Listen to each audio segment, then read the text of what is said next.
以产竹闻名的龙崎，有台南市的后花园之称。近年来，更因为空山祭名声大噪。过往还有条182县道，是不少骑士跑山的选择。不过近5年来，人口减幅却高达20%。虽然有登记户口者大约3300多人，但实际上却不到1000人居住在此。加上被划分为山坡地保育区，开发严重受限，导致大量青壮年人口外流，留下的大多是70、80岁的长辈。这种状况到底该如何解决呢？透过专题报道来听听地方的声音。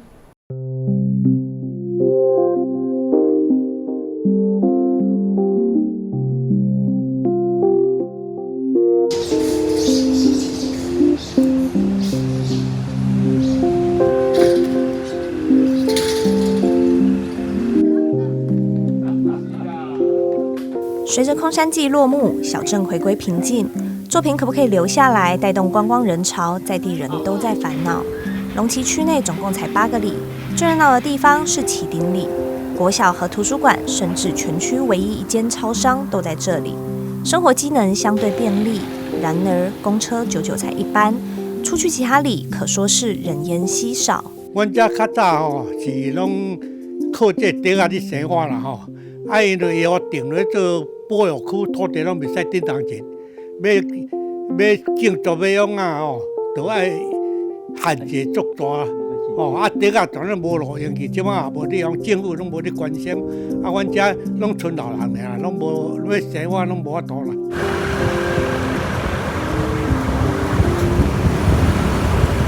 开进人口数最少的中坑里，路上没有半个人影，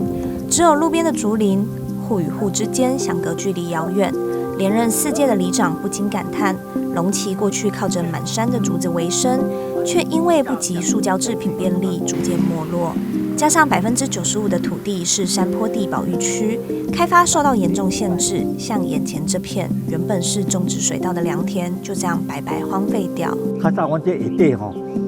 一区一区这种田，阮这里是有8.5018吼平方公里啦。阮遮过去的人口吼，过去的人口800几啊，现在呢，已经走到剩100几个，主要就是讲人口外流，外流的原因就是讲没有工厂，没有谋生的这个没有以前有竹编有什么，现在都没有，年轻人都往外地工厂工作，往外面去工作，所以他所有的小孩子也迁出去，只有一些老人在这边屠龙保。有人户口留着，是因为土地在这里需要有农保的身份。摊开近5年的统计数据，账面上的人口数从3768人下滑到3352人，人口减幅将近20%，其中65岁以上就占了超过人口的34%，抚养比率从50%攀升到60%，已经是超高龄化。社区关怀据点多是80、90岁的银发族，带领他们的不是年轻人，而是50岁左右的中壮年。长辈照顾长辈的现象，让议员担忧龙崎未来的发展。坦白讲，少子化的冲击以及没有好的工作，那造成龙崎可能野生动物都比我们现在看得到的人都还要多，所以龙崎你说未来要创新、创生跟有生机，我们只靠空山祭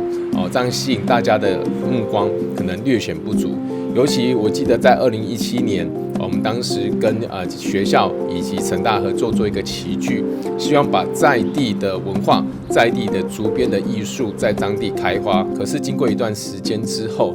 的确真的是很难吸引人能够来这里驻留，甚至做生意。缺少新的契机，光靠空山祭远远不够。除去龙崎有着世界唯2的2地地形，丰富的生态资源被划入保育区外，该如何活化仅剩5%的土地，扶植更多年轻人留下来扎根，同时照顾长辈在地老化？目前公所的规划是这样：咱的在地老化目前提供一寡公餐医疗服务的咨询包括我们的长照专车咱的长辈会当来就医较方便我嘛鼓励青农返乡因因为咱农业区一寡农业用地，需要咱的青少年朋友返乡来务农提高咱农业区农特产品的一个品质在少子化、高龄化的双重夹击之下，政府需要提出更精准的政策，努力做好环境营造，才不会让城市的后花园消失。记者杨顺怀台南报道。